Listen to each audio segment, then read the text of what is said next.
Kegiatan mengaji dan kegiatan pendidikan lain di lokasi ini, yaitu di Kampung Leteh, Rembang ini, dimulai pada sekitar tahun 1950-an. Tapi ini hanya merupakan pencabangan dari pesantren yang lebih tua di Kampung Kasingan, tidak jauh dari sini. Jadi Kiai Bishri Mustafa adalah menantu dari Kiai Khalil Harun, pengasuh Pondok Pesantren Kasingan. Pondok Pesantren Kasingan ini adalah salah satu dari 3 pondok pesantren yang pada zamannya, pada sekitar tahun 1920-an, dianggap atau dipandang sebagai semacam perguruan tingginya pesantren, yaitu pesantren Kasingan diasuh oleh Kiai Khalil Harun, pesantren Termas di Pacitan diasuh oleh Kiai Dimyati, dan pesantren Tebu Ireng diasuh oleh Kiai Hasyim Asy'ari dengan spesialisasi yang berbeda-beda. Kalau Termas itu spesialisasinya fikih, Tebu Ireng ini spesialisasinya hadis. Jadi karena Kiai Hasyim Asy'ari adalah seorang muhaddis dan santri-santri senior, setelah belajar di berbagai pesantren, kemudian meminta sanad hadis kepada Kiai Hasyim Asy'ari, khususnya Bukhari Muslim. Nah, pesantren Kasingan di bawah Kiai Khalil Harun ini spesialisasinya adalah ilmu alat, khususnya nahwu shorof. Nah, ini dimulai sejak sekitar tahun 1910, awal abad ke-20. Nah, kemudian sepeninggal Kiai Khalil Harun, Kiai Bishri Mustafa kemudian membangun langgar dan menyelenggarakan pengajian, mengajar sendiri di lokasi ini, di Leteh ini. Jadi ya semacam cabang, karena Kiai Bishri Mustafa adalah menantu dari Kiai Khalil Harun. Nah, memang ya semangat pendiriannya sebetulnya ya menghidupkan ilmu sebagaimana sudah ditradisikan sejak lama sekali oleh para kiai-kiai pesantren. Kiai Khalil Harun ini asalnya dari Sarang, masih berhubungan famili atau dari lingkaran keluarga pondok-pondok pesantren di Sarang, yang kemudian diambil menantu di Rembang sini dan mendirikan pesantren di Rembang. Nah, semangatnya ya meneruskan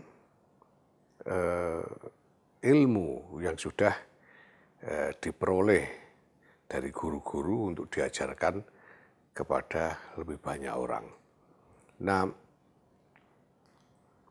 salah satu ciri khas dari pengajaran Kiai Khalil Harun adalah pengajaran kitab Alfiyah Ibni Malik, yaitu kitab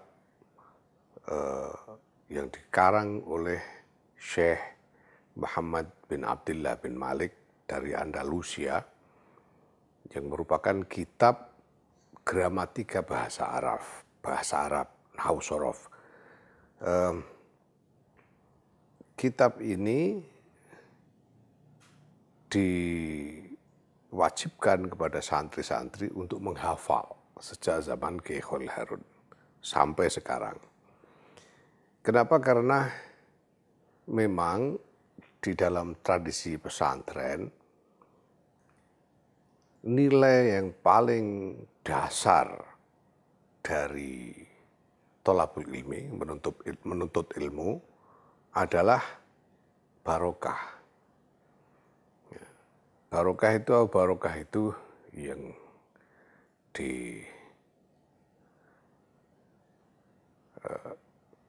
dimaknai oleh para ulama sebagai an-numu wa ziyadah, tumbuh dan bertambah. Jadi segala sesuatu yang di dalamnya terdapat barokah ini dapat menjadikan kebaikan-kebaikan itu tumbuh semakin besar dan bertambah banyak. Nah, ini yang dipercaya di kalangan pesantren dan sudah dibuktikan dalam pengalaman para kiai bahwa kitab Alfiyah Ibnu Malik ini adalah kitab yang barokah.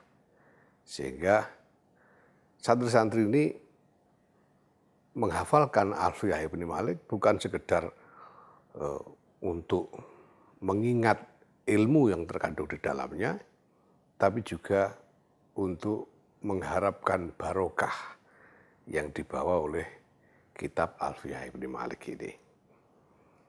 Nah, sejak tahun 1950-an itu Kiai Bisri Mustafa membangun langgar surau di sini dari tanah wakaf dari ibu beliau sendiri. Dan kemudian karena ada beberapa santri yang ikut beliau di sini, beliau mulai mengajar tidak lebih dari 10 orang santri. Nah, kemudian dari tahun ke tahun mengikuti waktu berkembang sehingga pesantren ini pernah mencapai puncak banyaknya santri itu pada sekitar tahun akhir 80-an mencapai hampir 1.000 orang santri di sini. Nah, sekarang masih ada mungkin 500-an orang santri putra dan putri yang tinggal di sini.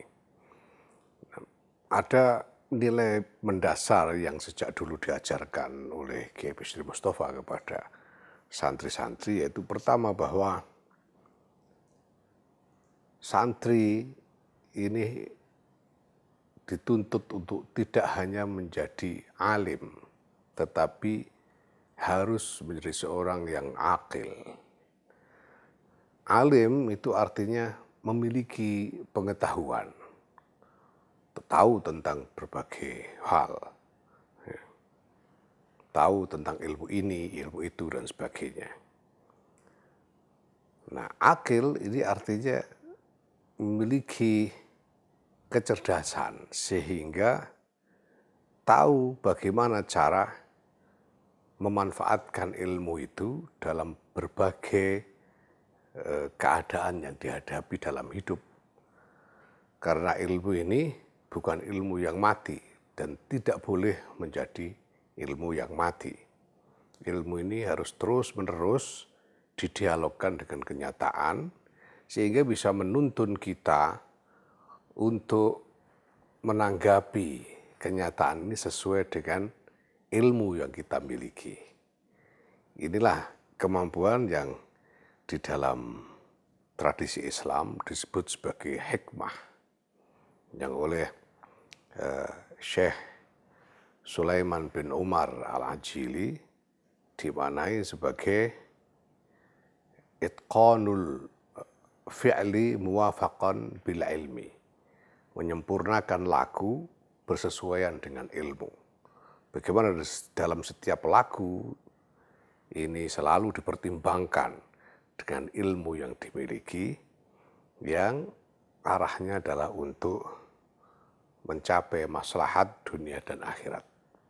Ini nilai-nilai dasar yang senantiasa ditekankan kepada para santri.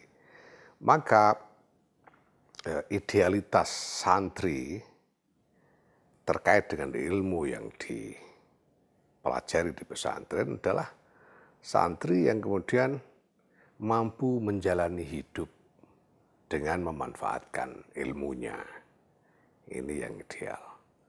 Santri bisa menjadi apa saja, tidak harus menjadi tokoh besar, dia bisa menjadi sekedar orang kebanyakan, tapi senantiasa hidup dengan dituntun oleh ilmunya.